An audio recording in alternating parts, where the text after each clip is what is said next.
ने गन्ना किसानों का 35,000 करोड़ रुपए से ज्यादा का बकाया योगी जी के लिए छोड़ दिया। इसका करीब करीब पूरा भुगतान हो चुका है।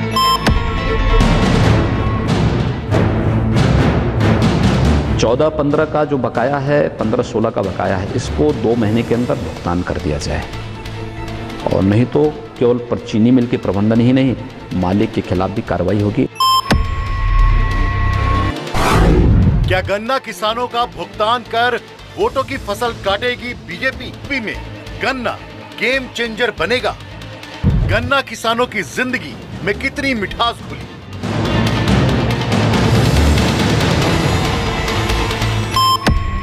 इन वादों और इरादों का क्या हुआ? क्या पूरी हुई गन्ना किसानों की उम्मीदें? क्या बरसों से अपनी फसल की कीमत की बाट जोहते किसानों को मिली उनकी रकम? जिंदगी में मिठास घोलने वाले किसानों को कितनी राहत मिली? ये सवाल इसलिए क्योंकि वेस्ट यूपी में गन्ना सियासत का सबसे बड़ा मुद्दा है। चुनाव में इतना बड़ा कि इसी से यूपी के पहले चरण की 8 में से 6 सीटों पर हार जीत तय होगी। ये सीटें बागपत, बिजनौर, मेरठ, मुजफ्फरनगर, सहारनपुर। 6 सीटों के लाखों गन्ना किसान और उनका हजारों करोड़ों का भुगतान। आंकड़े हैरान करने वाले हैं। भुगतान की रकम इतनी बड़ी कि कोई भी चौंक जाए। पहले गन्ना किसानों को कितना बकाया है ये जान लीजिए, फिर उनका दुख दर्द, गन्ना किसानों की बेहाली, शुगर मिलों की मनमानी और सरकारी ऐलानों का बेमानी होना दिखाएंगे।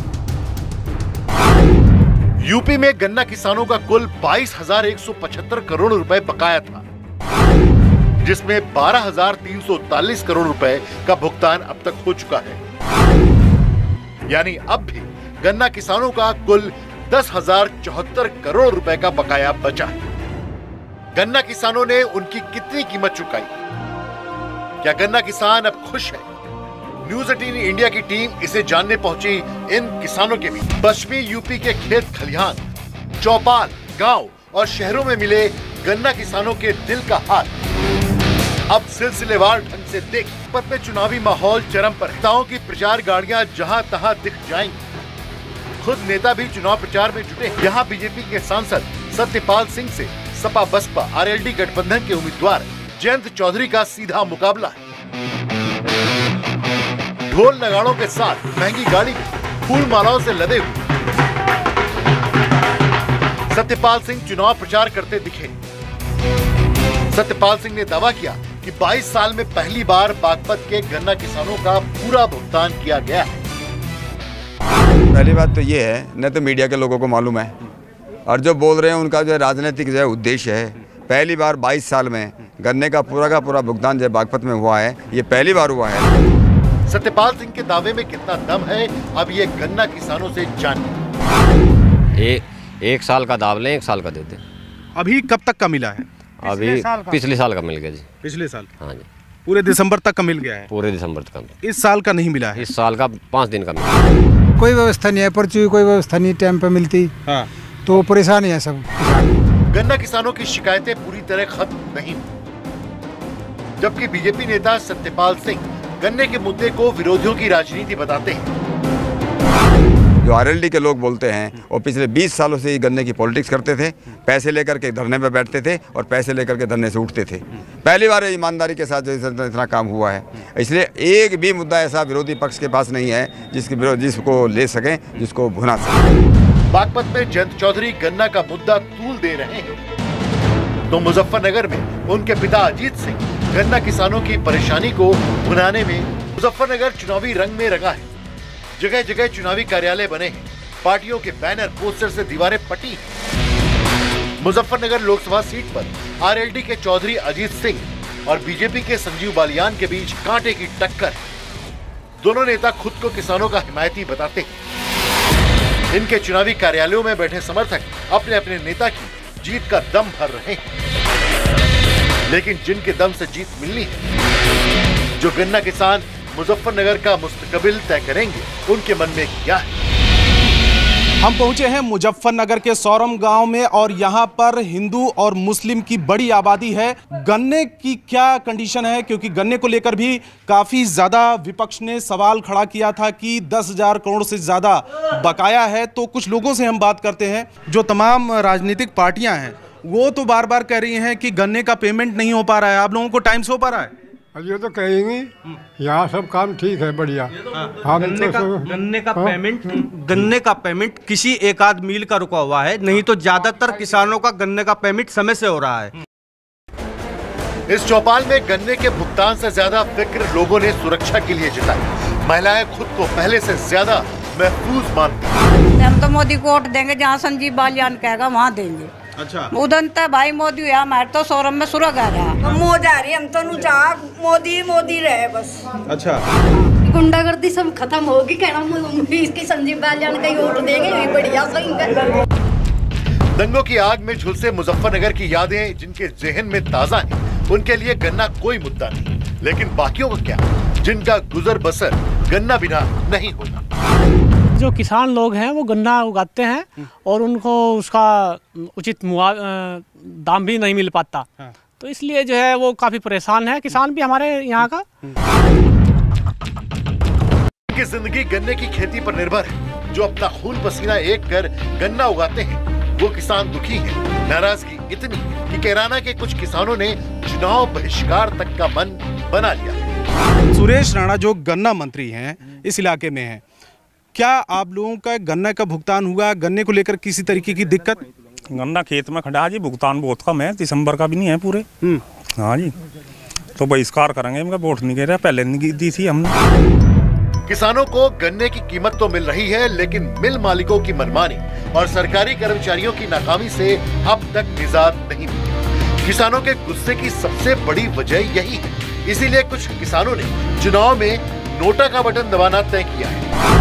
वोट नहीं डालेंगे? नहीं, वोट डालेगा समस्या के समाधान हो जाएगा। तो बताओ, वोट डालेगा करे के जी, कुछ समाधान ही नहीं है। हाँ, कोई सुनवाई ही नहीं है। बताओ वोट किसकी डाल रहे? हाँ, कुछ सुनवाई हो, वोट डाल ले भी। हाँ, गन्ना मारा जा रहा, खेतों में गन्ना खड़ा 10 दिन में, फैक्ट्री 20 दिन में बंद हो जाएगी। गन्ना खड़ा देते जाते खेतों में, सेंटर मारा चलते हैं, 10 दिन हो ले सेंटर बंद पड़ा। जी सामने आइए आप।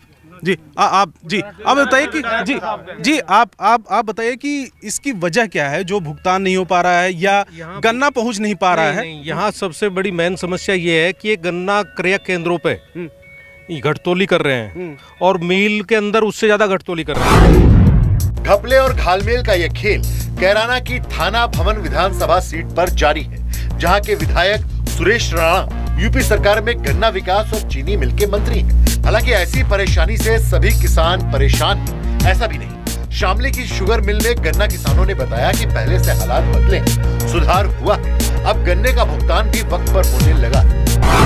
हम शामली के एक गन्ना मिल पर पहुंचे हैं और यहाँ पर बड़ी संख्या में किसान आते हैं गन्ना लेकर। और क्या कंडीशन है, क्या सही समय पर उनका पेमेंट मिल रहा है, नहीं मिल रहा है, इन लोगों से बात करते हैं। चुनाव पर इसका कितना असर पड़ेगा? क्या नाम है आपका? यशपाल जी। यशपाल जी बताइए कि सही समय पर पेमेंट मिल पा रहा है आप लोगों को? हाँ जी, अब तो सही समय पर मिल रहा है। पेमेंट में तो देरी हुई है। पेमेंट तो टाइम पे नहीं मिल रहा है, लेकिन मुद्दा तो सरकार का है ना। सरकार कौन सी अच्छी है, कौन सी खराब है? बीजेपी की सरकार अच्छी है। बताया गया कि गन्ना किसानों की हालत में सुधार पिछले चुनाव की वजह से आया। कैराना लोकसभा सीट पर 2018 में उपचुनाव हुआ था, जिसमें गठबंधन की उम्मीदवार तबस्सुम हसन ने बाजी मारी थी। उपचुनाव में जिन्ना या गन्ना के मुद्दे को तूल देकर गठबंधन ने जीत हासिल की थी। इस बार भी गन्ने के मुद्दे को बनाने की कोशिश की गई। गन्ना किसानों का ऐसा हाल सहारनपुर में भी दिखा। हम पहुंचे हैं पश्चिमी उत्तर प्रदेश के सहारनपुर। यहाँ पर मुकाबला किस तरीके का है, क्या मुद्दे हैं, क्या गन्ना मुद्दा इस बार बन पाया है? गन्ने का पेमेंट कहाँ हुआ है? मोदी जी कहते थे कि 10 दिन में पेमेंट हो जाएगा गन्ने का। 4-3 महीने हो गए, पेमेंट नहीं हो पाया। गन्ना बेल्ट की शुगर मिल फिलहाल गुलजार है। मिलों में बड़े बड़े ट्रकों की आवाजाही जारी है। सरकारी अधिकारियों का दावा है कि साल 2017-18 के बीच किसी भी मिल का बकाया नहीं, सभी ने भुगतान कर दिया। किसी भी चीनी मिल पर जनपद सहारनपुर में तथा इस परिक्षेत्र सहारनपुर के अन्य जनपद मुजफ्फरनगर में और शामली के किसी भी चीनी मिल पर कोई बकाया वर्ष 2017-18 का नहीं है। 6 चीनी मिलें हमारे यहाँ हैं, 8 चीनी मिलें मुजफ्फरनगर में है, 3 चीनी मिलें शामली में हैं। तो 17 चीनी मिलों की जो मुझे जानकारी है, 17-18 की किसी का बकाया नहीं। गन्ना किसानी पश्चिमी उत्तर प्रदेश की लाइफलाइन है। पैसे का भुगतान समय पर होता है तो जिंदगियां चैन से चलती हैं, लेकिन ऐसा होता नहीं। हाँ, किसान मान रहे हैं कि पहले से हालात सुधरे हैं। कुछ किसानों को उम्मीद बंधी है तो कुछ नाउम्मीदी में ही है। अब 23 मई को तय होगा कि गन्ना किसान बीजेपी पर मेहरबान होंगे या फिर 5 साल में एक बार मिलने वाले मौके पर नाराजगी जताएंगे।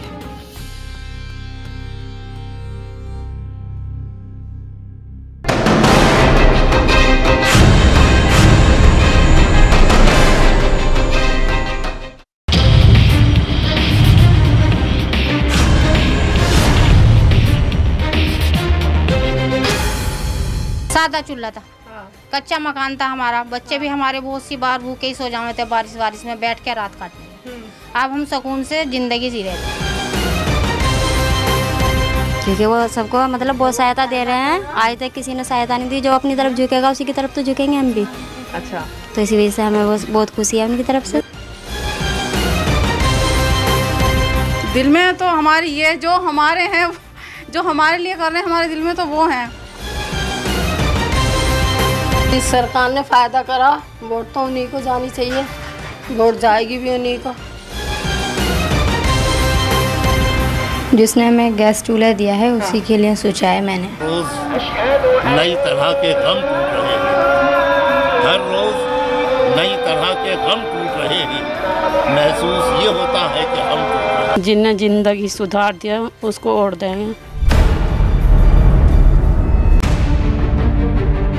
आंखों की चमक और बेबाक बयान, मुफलिसी से मिली निजात की गवाही देते ये वो लोग हैं जो भारत का भविष्य तय करेंगे। ये खास तबका है जिनकी अलग पहचान है। सियासत में इस जमात को देखने का नजरिया अलग है। जी हाँ, ये सब मुसलमान हैं, गरीब मुसलमान, जिनके पास कल तक न अपना मकान था, न घर में गैस सिलेंडर, न बैंक में खाता, न ही अस्पताल में इलाज कराने के पैसे।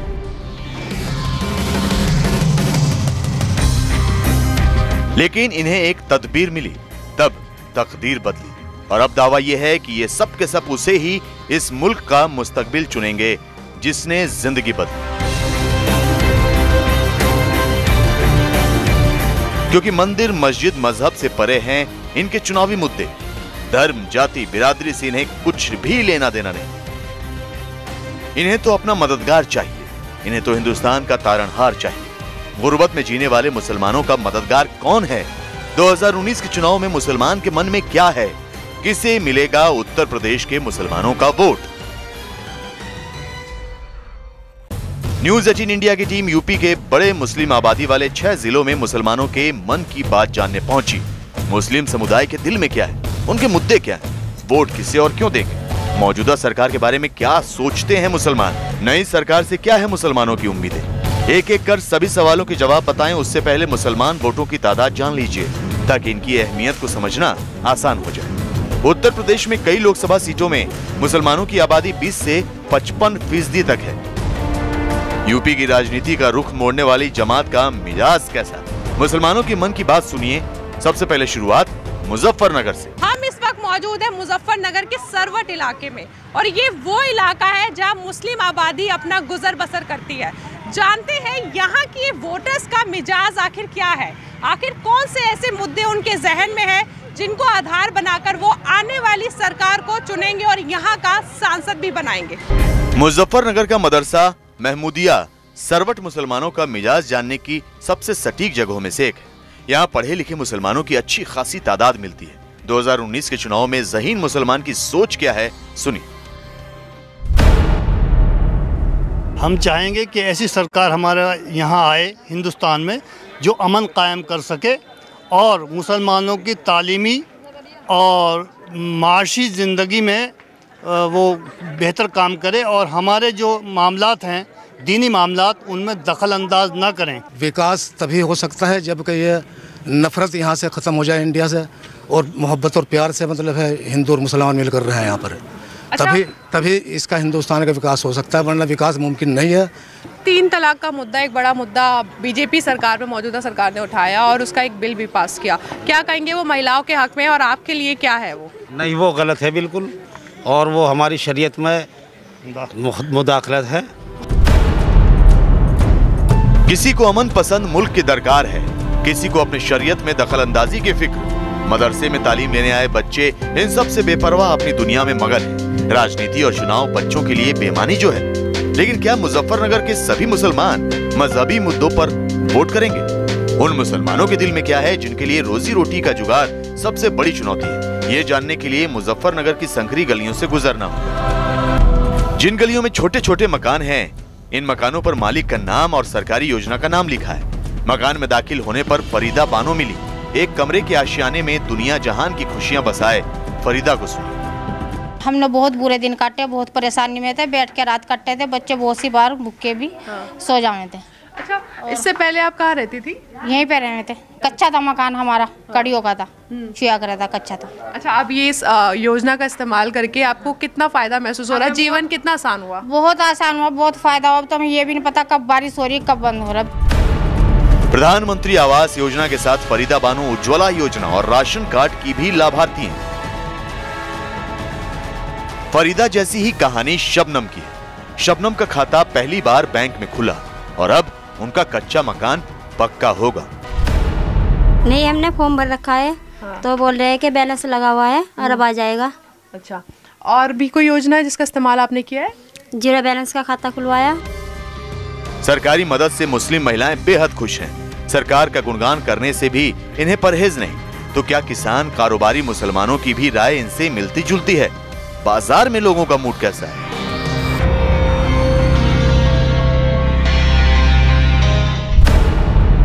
नोटबंदी से बहुत असर पड़ा। क्या परेशानी हुई आपको? पैसा नहीं मिला टाइम पे, खाद नहीं मिला, खेती में बहुत कमी आई, फसलें कम हुई फसलें। अच्छा, प्रधानमंत्री की योजना किसान सम्मान निधि, इसका इस्तेमाल किया? पैसे मिले आपको सालाना? 6,000? अभी नहीं मिले हमें पैसे, मिले नहीं, अभी नहीं मिले अभी तक? नहीं, अभी नहीं तक मिले नहीं। तो मुजफ्फरनगर रोडों में तो बिजली सही चल रही। और किसान, खेती कैसी चल रही है आपको? खेती करने में कुछ परेशानी हो रही है? मौजूदा सरकार से खुश है, खफा है, क्या है? ठीक है, साथ कारोबारियों और किसानों की मिली जुली राय। कुछ की शिकायतें गंभीर हैं तो कुछ संभाव में खुश। चाय की छोटी सी दुकान चलाने वाले अब्दुल का चुनावी उम्मीदवार चुनने का पैमाना जानना कम दिलचस्प नहीं। हमेशा आज तक जो भी वोट की है किसी पार्टी के हवाले से नहीं दी है। मैंने उम्मीदवार को देखा है कि वो तालीम याफ्ता हो और इंसानियत वाला हो और उसका कैरेक्टर अच्छा हो और जो विकास कर सकता हो, जो अच्छी सोच रखता हो, नफरत ना फैलाता हो, मोहब्बत फैलाता हो। अब्दुल चाय पिलाने के साथ शायरी से ग्राहकों को जीने का शऊर भी सिखाते हैं।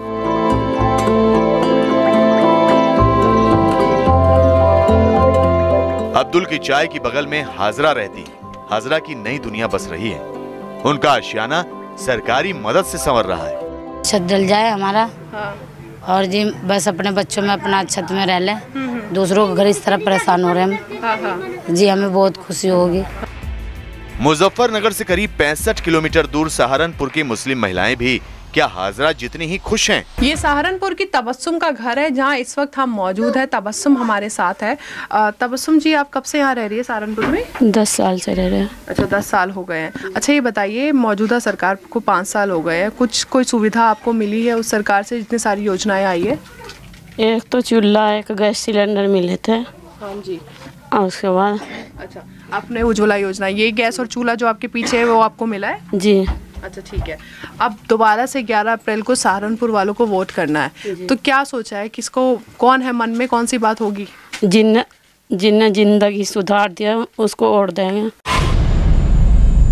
दिल से दुआएं देती तबस्सुम फैसला कर चुकी है। सहारनपुर के बाजार में भी तबस्सुम जैसी राय रखने वालों की भरमार है। सरकार मतलब हम लोगों के लिए अच्छा करना चाहिए, तो हमें मोदी सरकार से कोई प्रॉब्लम नहीं है। सहारनपुर शहर से सटे ग्रामीण इलाके की महिलाओं की मुश्किलें क्या हैं? क्या उन्हें सरकारी मदद मिली? मेहनत कशों की मुस्कान सब कुछ बयां करने के लिए काफी है। सहारनपुर से मेरठ चलिए, वहां के मुसलमान के दिल की सुनिए। फीसदी मुसलमान आबादी वाली लोकसभा सीट मेरठ, जहां की अंजुम की बीमार मां के लिए जीवन दान बनी आयुष्मान योजना।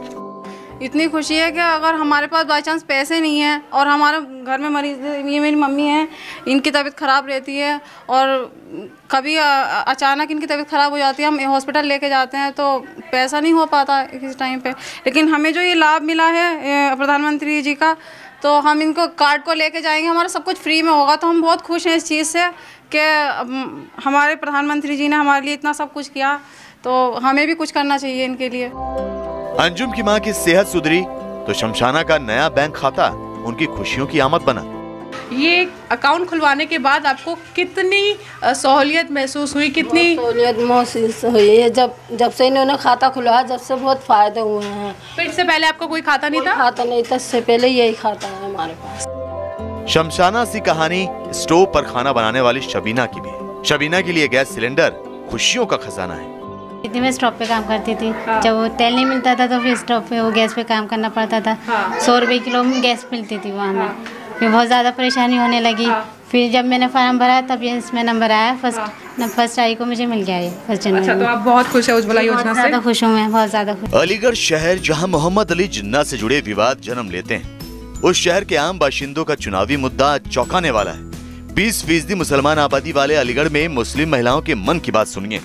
ये अलीगढ़ की साइमा का घर है जहाँ इस वक्त हम खड़े हैं और घर की मालकिन साइमा हमारे साथ मौजूद है। साइमा, आप क्या करती हैं? मैं हाउसवाइफ हूँ। हाउसवाइफ हैं आप। कैसे है दाल सब्जी सब, कैसे है? सस्ते महंगे हैं? नहीं, ठीक है, जिस हिसाब से चल रहा है सब ठीक चल रहा है। आप वो डालती हैं? जी, पहले से डालती हूँ, अब भी डालूंगी। तो क्या सोचा है इस बार? जिसने हमें गैस चूल्हा दिया है उसी के लिए सोचा है मैंने। गैस सिलेंडर और चूल्हा मिलने से सभी की समस्या सुलझ गई हो ऐसा भी नहीं। महंगाई की मार से परेशान मुस्लिम महिलाओं की दलीलें अलग हैं। गैस चूल्हा लिया है कुछ? जी लिया। गैस चूल्हा लिया आपने? लिया। आप क्या सोचती हैं? आप बताइए, दाल सब्जी सब सस्ती? सब महंगी है भाई, कम मजदूरी वही 250-300 रुपये रोज की है।